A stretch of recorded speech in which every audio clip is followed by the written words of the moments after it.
Welcome to Baraza. I'm delighted to introduce my next guest, Kevin. And Kevin works for Ampersand.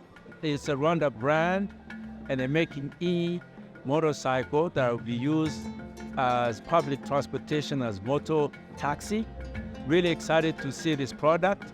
They also are going to expand into the region. So delighted to bring this green product to Rwanda, which is going to help reduce the emission. So tell us your name and what you do. So my name is Kevin Mucho, and I work for Ampersand Rwanda. So we basically manufacture electric motorcycles and build the battery systems for them. And we build charging networks across Kigali and Nairobi. So for now we have over 400 motorcycles in Kigali, and we are on an expansion plan to Kenya, where we have 40 motorcycles to pull and 3 charging stations. In Rwanda we have about 9 charging stations. And the cool stuff about our bikes that they are environmental friendly, and then they cost less than the petrol bike. With our bike, the driver can get up to 70 kilometers, only paying $1.3, whereas with a petrol bike, they pay $1.4 only for 45 kilometers. For these guys, the range is the money for them, so they are making more money, be able to save because they don't spend much more money on maintenance as they used to spend on the petrol bikes. Because our bike doesn't have an engine, so that removes the cost for the engine oil and the engine maintenance. Yes. Can they charge at a regular gas station? No, because so far there is no rule in Rwanda that allows an electric charging station to be together with a petrol charging station. So we build our own charging station apart from those. So they have to come to a station? Yes, we have 9 charging stations. Wow. Where they just come in. They don't have to spend the whole time charging the battery. They just swap out the battery. So they come and they get one that's already charged to give you an empty one? In less than 2 minutes. Awesome. Yes. What do moto drivers say about these bikes? What do you hear from them? So they do like our bikes. They say they are powerful, they are able to save more. And then we have a lot of pressure from them because for now we have a waiting list of 7,000 drivers, and then we only sold 400. So we are also trying to get more funds and more partners to be able to serve the market, because the product is there, the customers are there. So we need to do what they're asking us to do. We need to make that impact, help them earn more, and also save the climate.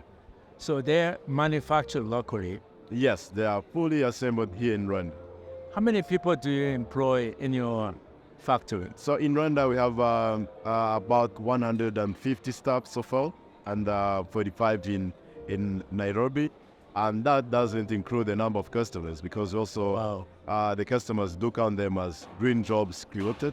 So in Rwanda I'll say 400 customers, that means 400 green jobs created. There's a story I heard about promotion of women motor drivers. Yes. Can you tell us about that? We have an ongoing program with the UN, where UN is helping us to train women.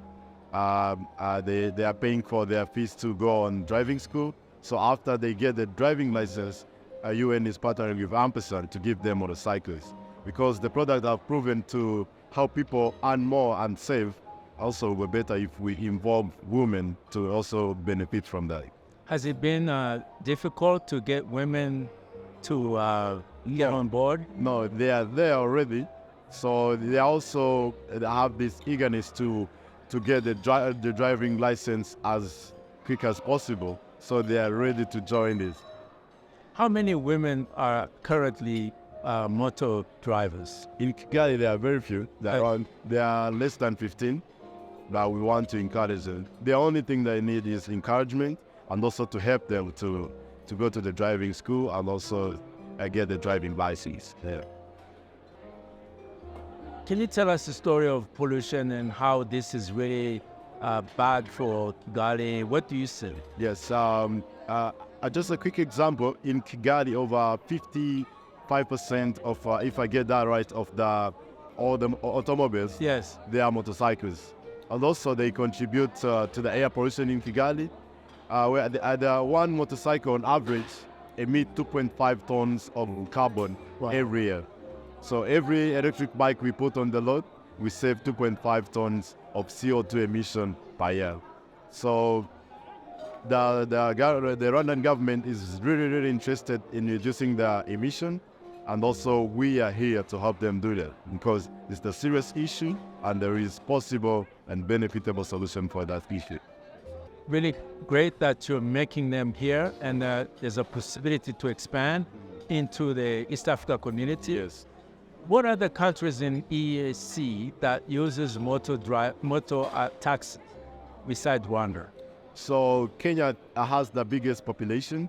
Moto-taxi? Yes. Wow. They call them border. Yes. And also the second I think is Uganda and then Rwanda. Tanzania, they mostly use the 3 cycle zone. Right. Yes. Okay. Well, Kevin, thank you very much. Thank you very much. Best luck with this amazing project. Thank you. We're delighted to hear your story, and best of luck. Thank you very much. Yes. Thank you.